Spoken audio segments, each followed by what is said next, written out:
IVF చికిత్సలో 25% భారీ discount, free doctor consultation, free ultrasound scan, logo launch, Andro max advanced male infertility centre ను కూడా ప్రారంభించారు.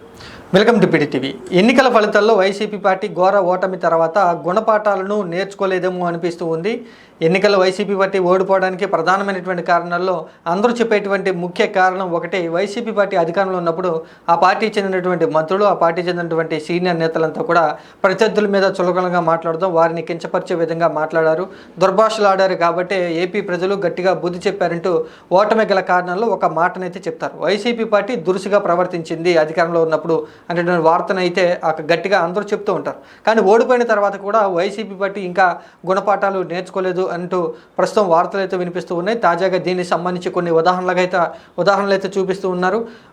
అది వైఎస్ఆర్ కాంగ్రెస్ పార్టీ చెందినటువంటి అధికార ప్రతినిధి నాగార్జున యాదవ్ సాక్షి ఛానల్ డిబేట్లో మాట్లాడుతూ కూడా తెలంగాణ సీఎం రేవంత్ రెడ్డిని అయితే కించపరిచే విధంగా మాట్లాడడం జరిగింది. కొరియర్ బాయ్తో ఆయన్ని పోల్చి మాట్లాడడం జరిగింది. ఆ తర్వాత సీఎం రేవంత్ రెడ్డి యొక్క స్థాయి ఎంత అంటూ కూడా ఆయన స్థాయిని కూడా తగ్గిస్తూ, ఆయన స్థాయిని ప్రశ్నిస్తూ కూడా నాగార్జున యాదవ్ వివాదాస్పదమైనటువంటి వ్యాఖ్యలు అయితే చేయడం జరిగింది. అక్కడ డిబేట్ నిర్వహిస్తున్నటువంటి సీనియర్ జర్నలిస్టు నాగార్జున యాదవ్ని వారిస్తున్నా కూడా ఏమాత్రం తగ్గకుండా నాగార్జున యాదవ్ తన యొక్క మాటలకే కట్టుబడి ఉండి తెలంగాణ సీఎం రేవంత్ రెడ్డిని కించపరిచే విధంగా వివాదాస్పదమైనటువంటి వ్యాఖ్యలు అయితే చేయడం జరిగింది. ఇంకా మరొక డిబేట్లకు సంబంధించి కూడా అదే సాక్షి ఛానల్లో నాగార్జున యాదవ్ ఏపీ సీఎం నారా చంద్రబాబు నాయుడు సంబంధించి కూడా కొన్ని వివాదాస్పదమైన వ్యాఖ్యలు అయితే చేయడం జరిగింది. గతంలో తిరుపతి వెంకట స్వామి అలిపిరిలో చంద్రబాబు నాయుడిని వదిలేశాడు, ఈసారి అలాంటి అవకాశం ఏమీ లేదు, ప్రాణాలకు ముప్పు ఉంది అనేటువంటి ఒక వివాదాస్పదమైనటువంటి ఆయన కొన్ని వ్యాఖ్యలు అయితే చేయడం జరిగింది. అక్కడ కూడా డిబేట్ నిర్వహిస్తున్నటువంటి జర్నలిస్ట్ కూడా నాగార్జున యాదవ్ని వారించడం జరిగింది. కానీ ఎక్కడ కూడా నాగార్జున యాదవ్ ఈ రెండు డిబేట్లలో తగ్గకోకుండా తెలంగాణ సీఎం రేవంత్ రెడ్డిని, ఏపీ సీఎం నారా చంద్రబాబుని అయితే తగ్గిస్తూ కూడా కించపరిచే విధంగా వ్యాఖ్యలు అయితే చేయడం జరిగింది. ఈ రెండు డిబేట్లో నాగార్జున యాదవ్ మాట్లాడినటువంటి మాటలే ప్రస్తుతం వైరల్గా మారాయి. వైసీపీ పార్టీ మీద తీవ్ర స్థాయిలో విమర్శలు అయితే వస్తున్నాయి. ఎన్నికల్లో ఓడిపోయినా కూడా వైసీపీ పార్టీ యొక్క తీరు మారుకోకుండా నాగార్జున యాదవ్ మళ్ళీ దాన్ని ఇంకా కంటిన్యూ చేస్తున్నారు. ప్రజల్లో వైసీపీ పార్టీని మరింత బలహీనపరిచే విధంగా నాగార్జున యాదవ్ వ్యాఖ్యలు ఉన్నాయంటూ కూడా వార్తలు అయితే వస్తూ ఉన్నాయి. ఇక రెండు ఛానల్స్లో ఇక్కడ రెండు డిబేట్లు కూడా ఒకే సాక్షి ఛానల్లో రావడంతో సాక్షి ఛానల్ దగ్గరుండి మరీ తిట్టిస్తుంది అనేటువంటి ఒక భావన ప్రజలకు వెళ్ళేటువంటి అవకాశం ఉంది.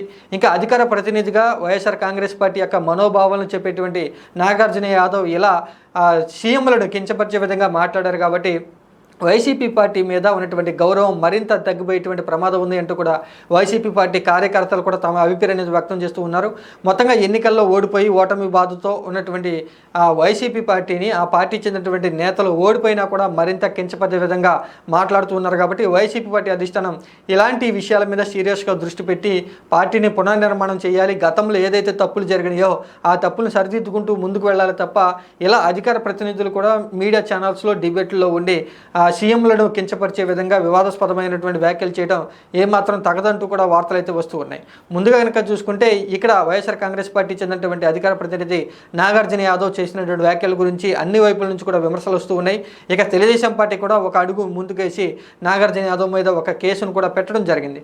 మొత్తంగా అధికారంలో ఉన్నటువంటి ఎన్డీఏ కూటమి ప్రభుత్వం పూర్తి స్థాయిలో మెజార్టీతో అధికారం చేస్తున్నటువంటి ప్రభుత్వం మీద ప్రభుత్వ అధినేత అయినటువంటి నారా చంద్రబాబుని నాగార్జున యాదవ్ కించపరిచే విధంగా మాట్లాడారు. కాబట్టి ఇబ్బందులు పడక తప్పదంటూ కూడా తెలుగుదేశం పార్టీ నాయకులు అయితే చెప్తున్నారు. ఇంకా పొరుగునటువంటి తెలంగాణ ముఖ్యమంత్రి రేవంత్ రెడ్డిని కూడా ఆయన యొక్క స్థాయిని దిగదార్చే విధంగా, ఆయన యొక్క వృత్తిని కించపరిచే విధంగా మాట్లాడారు. కాబట్టి ఆయన కూడా ఇబ్బందులు పడే అవకాశం ఉందంటూ వైసీపీ పార్టీ నాయకులు అభిప్రాయం వ్యక్తం చేస్తున్నారు.